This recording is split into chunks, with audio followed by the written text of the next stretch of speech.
My YouTube channel very easy को subscribe कीजिए और बेल आइकन दबाइए। हाय स्टूडेंट, आज मैं आप लोगों को समुच्चय यानी सेट हम लोग सेट के बारे में देखेंगे। और मैं बता दूं कि जो सेट का मैंने 2 वीडियो बना चुका है। 2 वीडियो, फर्स्ट में हमने सेट का डिफिनीशन, सेट के बारे में, सेट का निरूपण में बताया था और पहले भाग में, और दूसरे भाग में हम लोग 1.1 यानी एक्सरसाइज 1.1 सेट का पूरा अभ्यास को हम लोग ख़त्म किए थे। ये आपको बता दूं कि ये मैथ है। किसका मैथ है? क्लास 11 का चैप्टर पहला यानी प्रश्नावली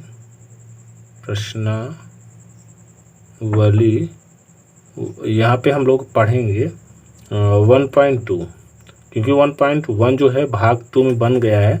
ये होगा आपका भाग 3। कितना होगा? भाग 3। ये भाग 3 होगा, क्योंकि भाग 1 में हम लोग समुच्चय की डिफिनीशन और समुच्चय के संकेतांक, समुच्चय कैसे निरूपित किया जाता है, इस सारा सब कुछ पढ़े थे। भाग 2 में हम लोग समुच्चय के 1.1 पढ़े थे पूरा चैप्टर। भाग 3 में हम लोग समुच्चय का तीसरे भाग में 1.2 पढ़ेंगे। और इसमें पढ़ने के लिए सबसे पहले हम लोग यहाँ पे जानेंगे क्या कि समुच्चय के प्रकार। क्या जानेंगे? समुच्चय के प्रकार। क्योंकि अगर हम लोग समुच्चय के प्रकार जान गए तो ये 1.2 बहुत ईजी है। समुच्चय के प्रकार बहुत ईजी है और हम लोग बहुत ही आसान तरीके से हम लोग इसको समझ जाएंगे। मैं बता दूं, यानी इसको हम लोग कह सकते हैं टाइप्स ऑफ सेट।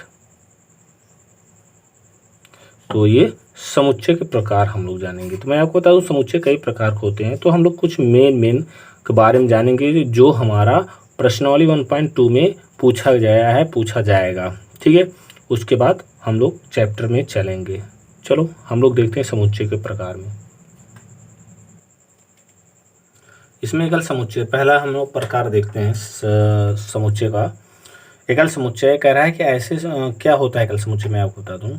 ऐसे समुच्चय को जिसका केवल एक ही अवयव हो एकल समुच्चय कहलाते हैं। कहने का मतलब जो समुच्चय हो केवल उस समुच्चय में केवल एक ही अगर अवयव होता है तो समझ जाना वो एकल समुच्चय है। आप लोग याद रहे, एक अवयव से अगर ज़्यादा अवयव होता है तो मतलब एकल समुच्चय नहीं होगा। केवल एक अवयव होगा तो एकल समुच्चय। मैं आपको एग्जाम्पल में बता दूँ, इसका एग्जाम्पल क्या होता है। अगर हम लोग देखते हैं कि कोई x अनुपात x + 5 = 9, ये आपका एकल समुच्चय होगा। कैसे? यहाँ पे अगर हम लोग हल करते हैं यानी x + 5 = 9, तो x का मान कितना होगा? x का मान आपको मैं बता दूं 4 होगा। कैसे होगा? जब 5 की तरफ पक्षांतर करेंगे, 9 से 5 घट जाएगा, 4 आएगा, तो यानी x का मान कितना आ जाएगा? 4 आ जाएगा। यानी ये तुम्हारा क्या हो जाएगा? एकल समुच्चय हो जाएगा। क्यों? क्योंकि इसमें केवल एक अवयव है। तो आपको समझ में आया एकल समुच्चय। तो इस तरह से एकल समुच्चय होता है। अगर मैं आपको दे दूं कि एकल ये एक मझले कोष्ठक में ए कर देते हैं तो एकल समुच्चय होगा, याद रखना। अगर मान लो मझले कोष्ठक में हम 0 लिख देते तब भी मान लें, समझ जाना एकल समुच्चय, क्योंकि 0 एक अवयव माना जाता है। ठीक ना? ये भी आपका एकल समुच्चय होगा, ये भी आपका एकल समुच्चय होगा। यानी जिसमें एक अवयव, ऐसे समुच्चय जिसमें केवल एक अवयव होते हैं वो एकल समुच्चय कहलाते हैं। अब हम लोग चलते हैं अगले प्रकार में, परिमित समुच्चय। परिमित समुच्चय क्या होता है?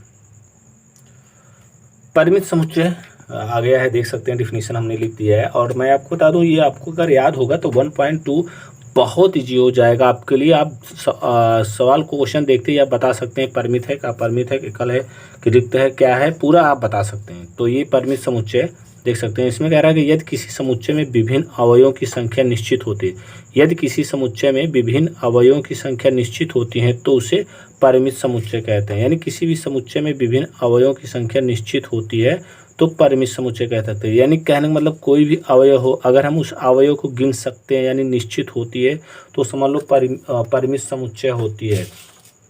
कहने का मतलब जैसे हम लोग एग्जाम्पल आपको बता देते हैं कि यहाँ पे AEIOU, इसको हम लोग गिन सकते हैं, 5 है, वावेल्स हैं, आपको पता है। अगर हम लोग देखते हैं दूसरा मझले कोष्ठक में 1 2 3, तो इसको हम लोग गिन सकते हैं, आपका परिमित समुच्चय होगा। समझ, यानी हम लोग अवयव निश्चित होना चाहिए, यानी अवयव की संख्या निश्चित होना चाहिए हम ताकि गिने। अगर हम लोग देखते हैं दूसरा अगर एग्जाम्पल देखते हैं, यहाँ पे 1 2 डॉट डॉट डॉट, यहाँ पे हम लोग कर देते हैं 9, यानी ये भी आपका क्या हो, परिमित समुच्चय माना गया, क्योंकि बीच से यहाँ लास्ट तक आपका दे दिया है कि यहाँ से इससे ज़्यादा नहीं हो सकता, तो ये हमारा क्या होगा, एक परिमित समुच्चय होगा। आप समझ में आ गया होगा आपको कि परिमित समुच्चय क्या होता है, कि परिमित समुच्चय। अब हम लोग पढ़ेंगे अपरिमित समुच्चय। अपरिमित समुच्चय को अनंत समुच्चय भी कहा जाता है। ठीक है, चलो देखते हैं अपरिमित समुच्चय। इसमें हम लोग अभी परिमित समुच्चय को देखें। मैं आपको बता दूं, अगर अपरिमित तब समुच्चय हो जब परिमित अगर समुच्चय नहीं तो समझ जाना अपरिमित है। उसमें क्या था, अवयवों की संख्या निश्चित थी परिमित में, और अपरिमित में आपको बता दूं कि अवयवों की संख्या अनिश्चित होती है, यानी अनंत होती है, जिसको हम गिन ही नहीं सकते हैं। परिमित में क्या था, हम लोग अवयवों की संख्या को गिन सकते हैं, लेकिन अपरिमित में क्या है, अवयव की संख्या नहीं गिन सकते। हम लोग डिफिनीशन देखते हैं, इसमें मैं लिखा हूँ कि यदि किसी समुच्चय में विभिन्न अवयवों की संख्या अनंत या अनिश्चित हो, तो यानी अनंत हो या फिर अनिश्चित हो, तो वह अपरिमित समुच्चय कहलाता है। यानी कि ऐसे अवयव, यानी ऐसे समुच्चय जिसको हम जिसके अवयव की संख्या अनंत हो, जिसको हम लोग गिन न सके, वो हमारा क्या कहलाएगा, अपरिमित समुच्चय। जैसे मैं आपको बता दूं एग्जाम्पल में, यहाँ पे एग्जाम्पल में बता दूं कि मजला कोष्ठक में 1 2 3 डॉट डॉट डॉट, ये जिसको हम लोग गिन ना सकें, ये समझ जाना अपरिमित है, यानी हम लोग गिन ही ना पाए, तो उसे क्या कहते हैं, अपरिमित कहते हैं। अगर हम लोग बात करते हैं कि अगर देखे जाते हैं 3 घातीय n, जो अगर समुच्चय होगा, अब 3 घातीय n कितना हो सकता है, बहुत हो सकता है, बहुत दूर तक जा सकता है, क्योंकि बहुत सी प्राकृतिक संख्याएं हैं। तो इस तरह से जो समुच्चय होगा वो अपरिमित समुच्चय या अनंत समुच्चय कहलाएगा, याद रखना, ठीक ना, जिसमें अवयवों की संख्या अनिश्चित होती है। ठीक, हम लोग चलते हैं अगले समुच्चय में। समान समुच्चय, इक्वल सेट। मैं आपको बता दूं, अब समान समझ में आ गया होगा डिफिनीशन, यानी इसके हेडिंग से ही समझ में आ गया। समान मतलब समान, दो ऐसे समुच्चय जिनके अवयव समान हो, समान समुच्चय कहलाते हैं, याद रखना। यानी दो समुच्चय हो, दोनों का अवयव एक ही हो, तो क्या कहलाएगा, समान समुच्चय कहलाएगा। कैसे, अगर मैं आपको बता दूं, यक्स, ये यक्स एक अवयव ए समुच्चय का है, और यही यक्स समुच्चय बी का है, यानी दो अवयव हैं, एक अवयव ये है यक्स, एक अवयव ये है। ठीक,